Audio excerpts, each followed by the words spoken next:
Hello বন্ধুরা, আজকে আমরা আলোচনা করব আইটিআই কোর্স সম্বন্ধে। কোন কোন আইটিআই কোর্সগুলো সবথেকে বেটার হবে তোমাদের জন্য, সেইগুলো নিয়ে আলোচনা করব।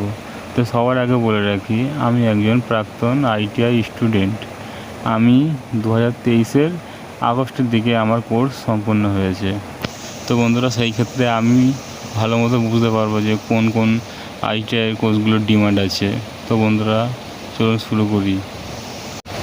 দেখো বন্ধুরা, মোটামুটি আইটিআই সব কোর্সগুলোরই ডিমান্ড আছে, কিন্তু সব থেকে বেশি ডিমান্ড হচ্ছে যেমন electrician, fitter, turner, diesel mechanic, driver, wireman, এইগুলো সব থেকে ডিমান্ড বেশি। তবে আদার্সগুলো যারা আছে যেমন ওয়েল্ডার, আরএসি মানে রেফ্রিজারেশান এয়ার কন্ডিশন, এইগুলোও ডিমান্ড আছে। তো ওইগুলোর তুলনায় কিন্তু অত নেই। তো বন্ধুরা, যদি এই ইলেকট্রিশিয়ান, ফিটার এইগুলো যদি পাও, বা টার্নার, ওয়্যারম্যান, এইগুলো পেলে একটু বেশি অ্যাডভান্টেজ পাবে, তুলনামূলক একটু পাবে। কিন্তু তবে আরএসি মানে রেফ্রিজারেশান এয়ার কন্ডিশন, তারপরে ওয়েল্ডার, এগুলো খারাপ নয়, রেলের ছাড়তে পারবে। তো বন্ধুরা, আজকে ছিল এই পর্যন্তই। দেখা হচ্ছে পরের ভিডিওতে। আর তোমাদের কোনো কিছু ডাউট থাকলে আমাকে অবশ্যই জিজ্ঞেস করতে পারো।